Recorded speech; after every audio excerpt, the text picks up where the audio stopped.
My name is Frank Gallagher, and I have been doing theater for about 25 years now. I have taught at ORU, and I teach classes here from time to time.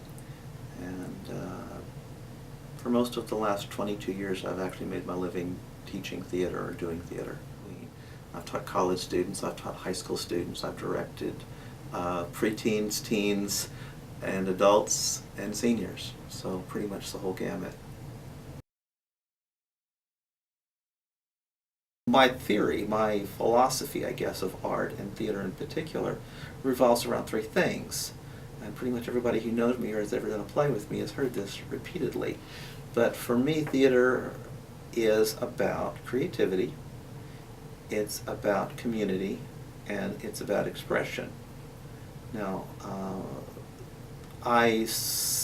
talk about those things in a little bit different way. If you're religious, there are such things as sacraments. Sacraments are sort of the embodiment that represent certain spiritual truths. Community is a form of communion.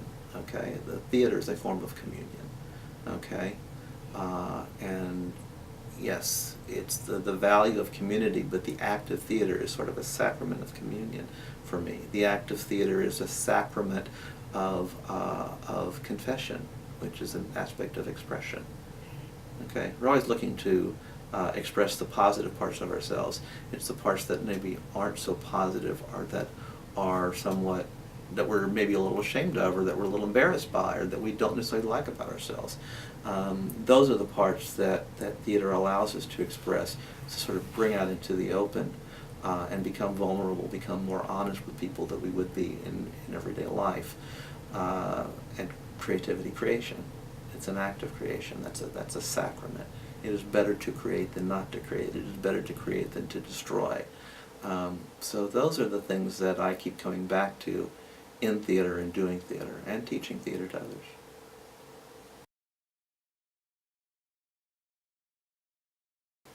Well, arts education in the schools is so important because otherwise everything is just about practicality. These kids need space.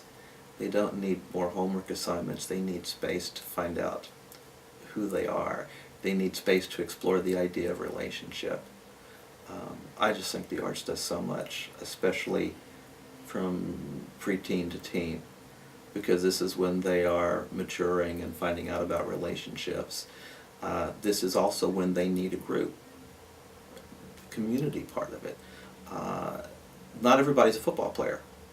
Not everybody is on the chess club, which also probably gets cut as well when the funds go down. So many kids find their group, find their little community in the arts, and when that opportunity is gone, then these kids are just loners. They're just by themselves. And I've seen that over and over again working at Clark, how kids come from all over town because at their schools there's nobody else like them, but they come to Clark and everybody's like them. They share the same interests.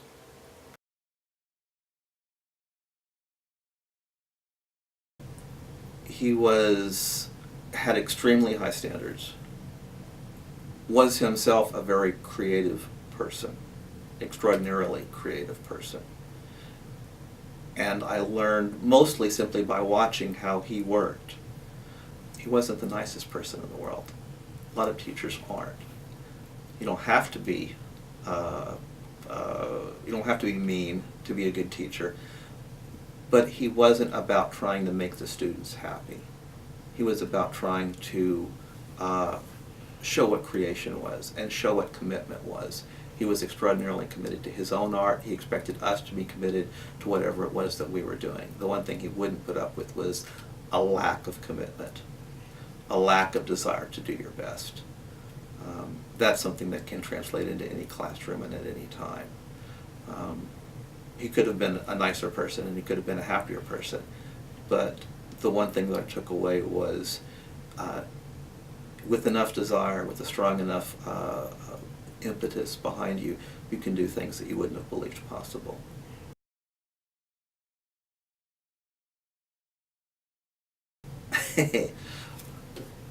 How do you translate,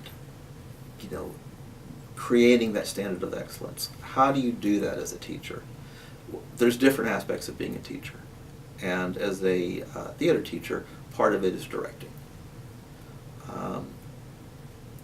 You don't, if you're directing a play, the play becomes more important than the individual actor. Not necessarily as a person, but you don't worry about whether that actor is going to get their feelings hurt or is going to resent you.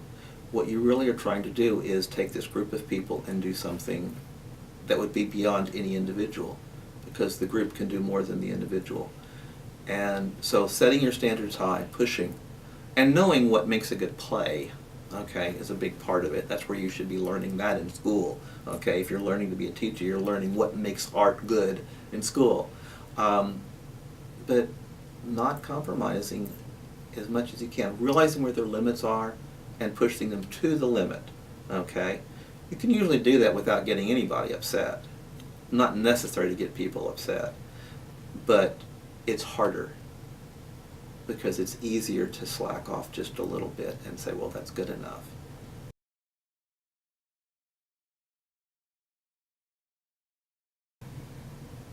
Everybody's going to make mistakes when they start out teaching. There's just too much going on, and there's too many ways to kind of go wrong. The most important thing is to learn from your mistakes. Now, some of the things that I did personally that were wrong, one was I was too concerned with how other people felt about me as a teacher. And I think that's really common in theater teachers. And that can go wrong both ways. One is you're worried because they don't like you, but two is you're so happy because they do like you. That's maybe even more dangerous. You're the little superstar amongst all these wannabe superstars. And I made both of those mistakes. I worried about whether they did like me, and I liked it when they did. And neither one of those things is productive. What's good for a person isn't necessarily what makes that person happiest at that particular moment. And I was never a mean teacher, so don't think I'm recommending that you be hard-ass.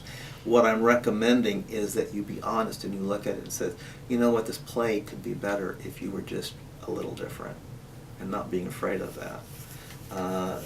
This class would go better if you weren't the only one raising your hand, so why don't you not raise your hand for a while so you give the chance to some of these other people? And not trying to act like the superstar. That's so common among high school arts teachers.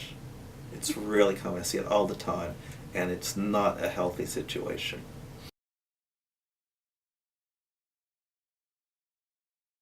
Yeah, you want to be able to talk to students, because that's encouraging. People that are loners, and they'll always have those, you want to be able to talk to them, because that's encouraging to them. When they walk into class, call them by name.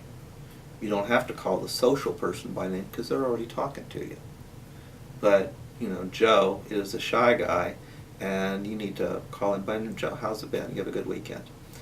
You don't want to overdo it because that brings attention to them, and that's what they don't want right now. They don't want too much attention. They want just enough so they feel included. So there's sort of a balance there. And that's a really good question, and I think that's a skill that's very important.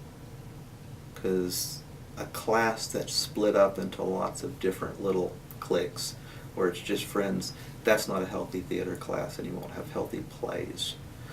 You need everybody to feel like they're a part of one group. And where you give your attention and what kind of attention you give is very important, so that everybody feels part of one group instead of, oh, we're the bad kids, we're the good kids. That's an unhealthy situation.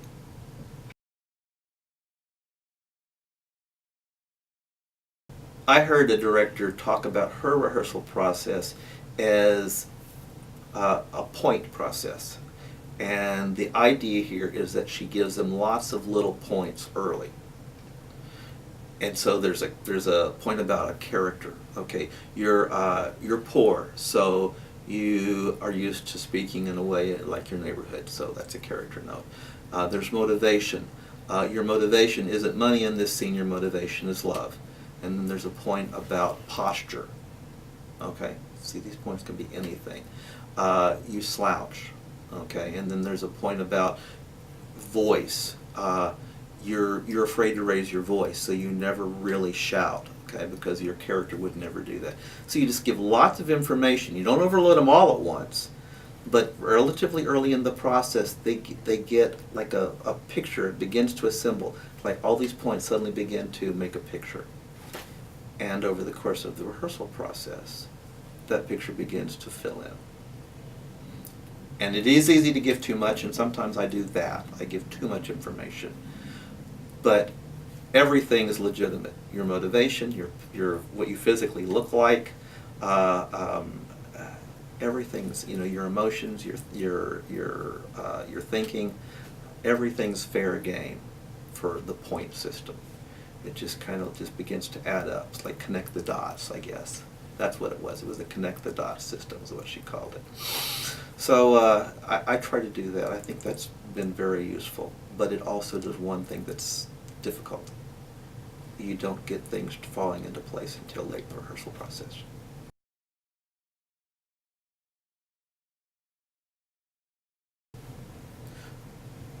Someone in their first year, of course a lot of it is what I've talked about before. Don't try to be the hero or the superstar. But also realize your authority. You are a teacher and you have that authority. Don't be afraid of it. You don't have to get it. You already have it. You've been hired to be a teacher. You're the one in front of the class. You're the one picking the material. That does a couple of things if you really fully realize that. One, you don't have to feel insecure. You're going to make mistakes. That's okay. Learn from your mistakes. Notice them and learn from them. Don't think that it means that you're not a good teacher. Just keep on learning from your mistakes. That's how you get better. The other thing in knowing that you have the authority, knowing that you're a teacher, you're not threatened by a class that isn't necessarily that cooperative. It doesn't matter what they feel. And maybe you're working with this class is not going to be that productive for them. That will also probably happen. Don't worry about it. Don't feel like you're a failure, or don't feel like you need to compromise what you strongly believe in just because it's not necessarily working right now. You just need to hone your technique a little bit. I love teaching because I learn so much from the students, and I benefit so much from having that relationship to each one of these individuals.